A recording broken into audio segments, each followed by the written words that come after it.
Hello everyone, আসসালামু আলাইকুম। হাজির হয়ে গেলাম নতুন আরও একটি রেসিপি নিয়ে। আজকে আপনাদের সাথে শেয়ার করব ঘরে বসেই রেস্টুরেন্টের মতো পারফেক্ট এবং ক্রিসপি চিকেন ফ্রাই তৈরির রেসিপি। চলুন তাহলে কথা না বাড়িয়ে আমরা পুরো প্রসেসটা দেখে নিই।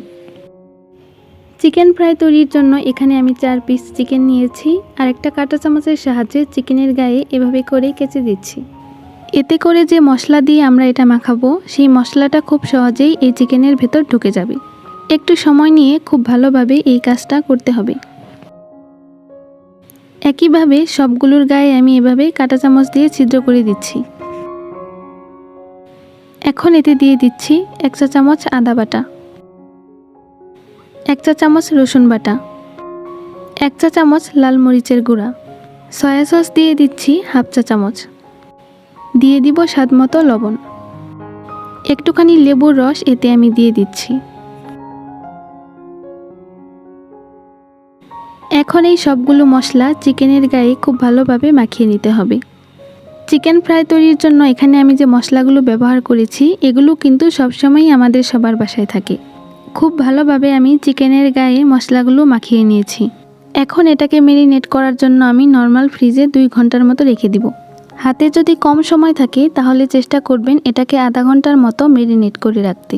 তবে এটা যত বেশি সময় ধরে ম্যারিনেট করে রাখবেন মাংসটা তত বেশি সফট হবে আর এটা খেতেও বেশি টেস্টি হবে। মাংসটা ম্যারিনেশনের পর এখন আমি এখানে নিচ্ছি 1.5 কাপ পরিমাণ ময়দা। ময়দার পরিমাণটা একটু বেশি নিলে কোটিং করতে অনেক সুবিধা হয়। এখন এতে দিয়ে দিচ্ছি স্বাদমতো লবণ, দিয়ে দিচ্ছি 1 চা চামচ লাল মরিচের গুঁড়া। এখন এই শুকনো উপকরণগুলোকে আমি ভালোভাবে একটু মিশিয়ে নিব। মেশানো হয়ে গেলে এই ময়দার মধ্যে আমি একটা ম্যারিনেট করা চিকেনের পিস দিয়ে দিচ্ছি। এখন এভাবে হাত দিয়ে একটু ঘুরিয়ে ঘুরিয়ে ময়দাটা চিকেনের গায়ে খুব ভালোভাবে লাগিয়ে নিতে হবে। প্রথমে এভাবে একটু ঘুরিয়ে নিচ্ছি, পরে আলতো হাতে ময়দাটা চেপে চেপে চিকেনের গায়ে খুব ভালোভাবে লাগিয়ে নিচ্ছি। এই কাজটা অবশ্যই হালকা হাতে করতে হবে।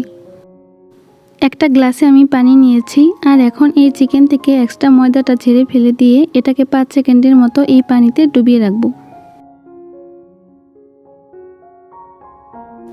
5 সেকেন্ড পর এটাকে তুলে আমি আবার এই ময়দার মধ্যে দিয়ে দিচ্ছি।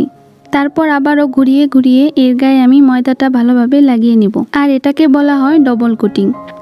এই ডবল কোটিংটা করার ফলে এটা আরও বেশি ক্রিসপি হয়। এই তো এটা হয়ে গিয়েছে। এখন আমি এক্সট্রা ময়দাটাকে ঝেড়ে ফেলে দিচ্ছি। দেখুন এটা কত সুন্দরভাবে কোটিং করা হয়েছে। একইভাবে আমি সবগুলো চিকেন এই ময়দার মধ্যে কোটিং করে নিব। সবগুলো চিকেনের গায়ে আমি ময়দাটা ভালোভাবে লাগিয়ে নিয়েছি। এখন এগুলো ভেজে নেওয়ার পালা। এখানে আমি একটা লোহার কড়াই নিয়েছি আর এতে পরিমাণ মতো তেল দিয়ে দিচ্ছি। এবার তেলটা একটু গরম হলে এর মধ্যে আমি চিকেনের পিসগুলো দিয়ে দিব। মিডিয়াম লো আঁচে এগুলোকে ভাজতে হবে, না হলে দেখা যাবে এর উপরটাতে খুব তাড়াতাড়ি একটা কালার চলে আসবে কিন্তু ভেতরটা কাঁচা থাকবে। তাই এটাকে একটু ক্রিসপি করতে চাইলে আর এর পারফেক্ট কালারটা আনতে চাইলে চুলার আঁচটা একটু কমিয়ে বেশি সময় ধরে এটাকে ভাজতে হবে। এভাবে ভাজলে এর বাইরের আবরণটা অনেক ক্রিসপি হবে আর ভেতরটা হবে অনেক সফট।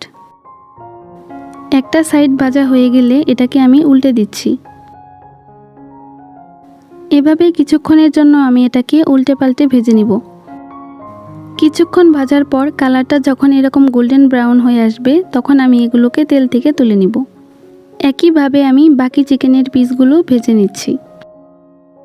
তৈরি হয়ে গেল রেস্টুরেন্টের মতো একদম পারফেক্ট ক্রিসপি চিকেন ফ্রাই। দেখেই কিন্তু বোঝা যাচ্ছে এটা কতটা ক্রিসপি হয়েছে। বাচ্চারা কিন্তু এই চিকেন ফ্রাইটা খুব বেশি পছন্দ করে। আশা করি আমার আজকের রেসিপিটি আপনাদের ভালো লেগেছে। যদি ভালো লেগে থাকে তাহলে আমার চ্যানেলটিকে সাবস্ক্রাইব করতে ভুলবেন না। আজকে তাহলে এখানেই বিদায় নিচ্ছি। সবাই অনেক বেশি ভালো থাকবেন। আল্লাহ হাফেজ।